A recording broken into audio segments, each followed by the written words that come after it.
Yo, what's up? This is GDFX. Welcome sa ating another video, and this time quick tutorial tayo regarding sa ating black box amp and cab, since marami pa rin talaga tayo nakukuhang mga comments na tulad ng mga ganito. Kung makikita nyo, paulit-ulit na yung mga comments na natatanggap natin. Bakit ganyan? Wala akong ganyan sa black box ko. Bakit hindi ganyan yung amp and cab natin? Sa black box kasi natin, meron tayong dalawang klaseng amp and cab natin. So ito, papakita ko muna sa inyo. Ang tawag dito, Choptones amp and cab. Okay? Ito naman sa cabinet natin. Ayan. Tapos dito naman sa amp, ulitin ko lang. Ang tawag dito, Choptones. Ito po, nasa baba yan. Okay? Kapag amp and IR, ito po. Ayan, ito po yung mostly nare-receive ninyo kapag bibili kayo ng bagong black box. And especially, ito rin yung mga pinopost ko ngayon, yung mga bagong free presets natin for our black box. Ngayon, paano naman siya papalitan? Or paano naman siya ibabalik sa default amp? May kita nyo dito, meron tayong Restore All Factory Amp and IR. Ito lang dalawa, okay? So, click natin yan. Ayan, so papalitan natin siya ng default amp and cab. Para hindi na kayo magtaka kung bakit hindi ganyan yung nasa loob ng aking amp and cab.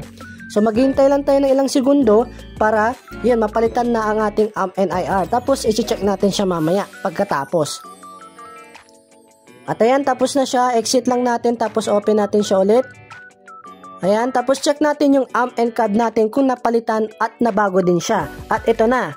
Ayan, napalitan na siya.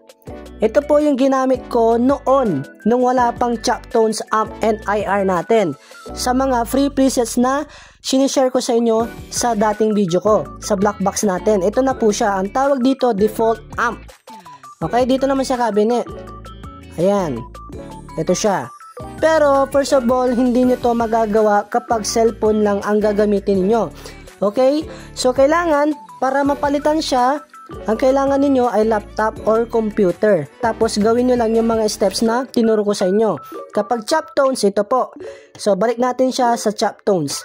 Ayan, last na to.